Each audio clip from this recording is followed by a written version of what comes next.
save the best for last. Kaya si Sir Juno, may bilang for me, kasi simple lang naman, solusyonan natin yung problema ng mga kongresista natin, mga balansibulas. Sa social media po, meron pong unfollow, tsaka block. Kung hindi nyo gusto yung mga naririnig nyo, pwede po kayo mag-unfollow at tsaka mag-block. Kasi at the same time, kung ayaw nyo naman na nasisita po kayo, huwag po kayong tumakbo sa posisyon. Kung kayo sa mga bahay, kahit ano kayong kamote, matay kayo bukas, wala akong pakialam. Pero kung kayo po ay nanligaw sa taong bayan, kayo po ay humingi ng boto, pinagkatiwalaan, at may mga budget na galing sa buwis ng taong bayan, hindi po kayo dapat mga malansibuyas.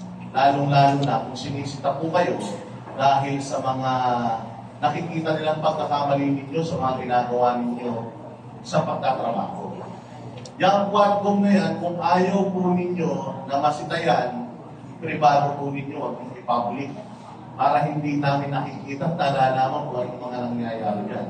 Nakikita natin, sa ilang hearing ba naman, pati ba naman itsura ni Colonel Grijaldo, ginamit nyo parang mukha siyang kriminal kaysa sa inyo. Hindi naman po yata tama yan. Just kanina, nakita po natin, narinig natin, na ngayon ko lang nalaman ang namo ay hindi po pala mura. Kasi natawag si si Joey ng namo ng pastor pamandin, o bishop pamandin. Pero hindi daw siya mura.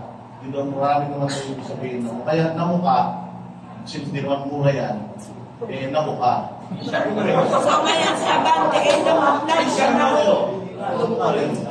Sabi niya, hindi mura yun. So siya dapat magagalit ko. Namo ka. So, yan.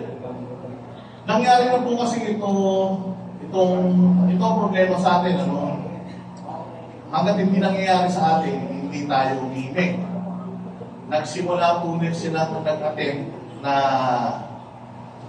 sirain or yung ating karapatang pagtao or karapatan sa malayang pagpapahayag ay initil simula nung nagtanong si Eric sa Kongreso kung saan dinala or bakit napakalaki ng magkano ba yung travel allowance sa Senador.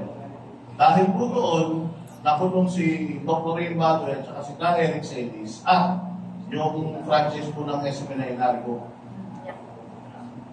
Matindi chilling effect na ang naidulos doon. Bakit? Napansin nyo ba lahat ng mga mainstream media ngayon na nagbabalita ng bakit tungkol sa gobyerno natin?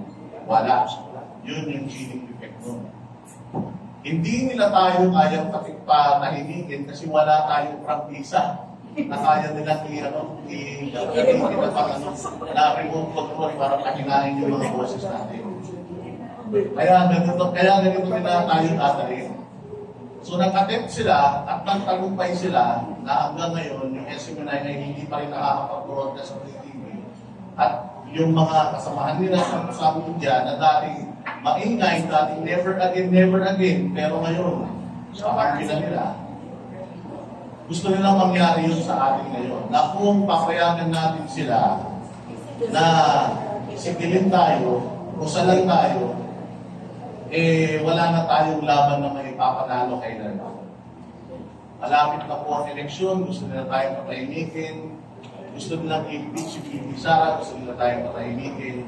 Meron tayong issue sa budget, kaya pinagpapaliwanag na po ngayon ng Supreme Court yung mga involved na mga tao dyan sa ating budget na epektibo, kaya gusto nila tayong patahimikin. Nanghihingi tayo ng draft testing, tinatanggihan tayo, hindi daw ito, hindi daw konektado yun sa public office and the public trust. At ayun na nga, yung fake news na 20 pesos na bigas, yung hindi pumapasok, hindi pumapasok pa rin sa EOGC, nanggaling po tayo dyan. Actually, yan nga yung isa sa hinihingi natin. Napakaraming paglabag sa karapatang pagtao dahil sa 16th day na pananatili nila dyan sa compound ng KOJC. Pero hanggang ngayon, wala tayong narinig na statement tungkol sa kanila.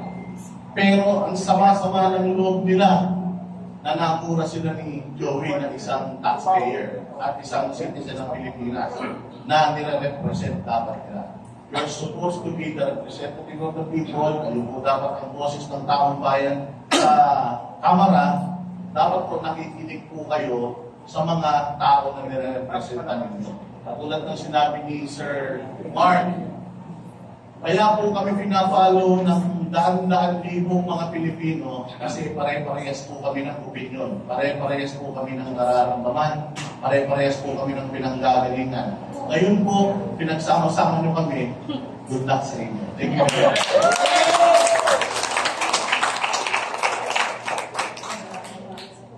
So, magandang hapon po, old school Pinoy, Aaron Peña. So, ito may sinala sa lahat na sabi na nila. Ito kasing Tricom, kanina, alata naman na talagang isa lang yung gusto nilang mangyari sa aming lahat. Ikulong kami, patahimikin kami hanggang matapos siguro itong eleksyon. Wala silang ibang purpose dito, kundi sirain kami, pabulin kami. Pansinin nyo, meron tayong crisis, food crisis and rights.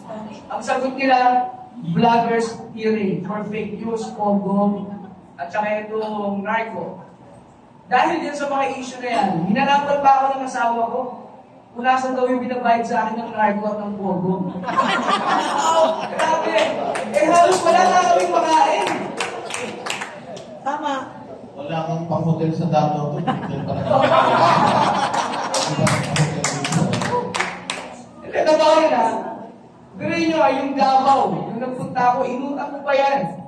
Tapos yung wala kami pang hotel, binigyan na kami ng banateros. Gawin nyo. Tapos, itakal nila ako. Ako na lang muna. Sabihin ng narco, seryoso kayo? Hindi kami tuwag. Hindi lang kami tanga na magpapauto sa trap nyo para matuwa kung sino man yung nagpapagalaw sa inyo. Napakadali kasi ang hirap kasi dito sa mga honorable na to. Binasagan nyo kaming narco, binasagan nyo kaming pogo, vloggers. Tapos ang gusto nyo, pagdating namin sa Trigon, kami ang magpapatunay na hindi. Baligtad, dapat kayo ang nag-aakusa, kayo ang maglabas ng ebidensya. Nagbago kami lahat. Yan ang gusto nyo kasing mangyari sa mga Pilipino. Maging mangmang para mahawakan yung kapangyarihan hanggang mapantay yung mga paan nyo, mga buwangan ng inyong sorry. Hindi, nakakapingon kasi. Tapos eto, sasabihin nyo kami yung mga fake vloggers. Diyos ko, alam natin lahat kung sino ang mga bayaran. At ang grabe pa, yung mga dating walang-wala na ngayon ay umihimot na mga puwet nyo, naninilaw na ang katawan, may mga bago pang sasakyan. Nakita nyo kami, magkakahiwalay kami. Alam nyo, masyado kayong balat sibuyas. Hindi naman kami lumuhod sa inyong mga congressman para tumakbo kayo at mapunta kayo sa pwesto nyo. Kayo ang nanligaw sa taong bayan. Kayo dapat ang magprotekta sa amin. Ngayon, kung nasasaktan kayo dahil doon sa mga pambabagikos namin, kayo rin ang may gagagawan yan. Pero yun, magsusuot kayo ng mga ganong Rolex, magsusuot kayo ng mga Louis Vuitton. Saan kukunin nyo kung sa sweldo nyo lang? Tapos kami ang sisisihin nyo kung bakit kami nagre-react, nagbibigyan ng opinion at komento. Mga baliw na kayo talaga. Tandaan nyo, lalaban kami ng patas. Yung alam namin na yung laban ay pantay at kaya namin ipanalo. Hindi kami susuong dyan sa teritoryo nyo na ang gagawin nyo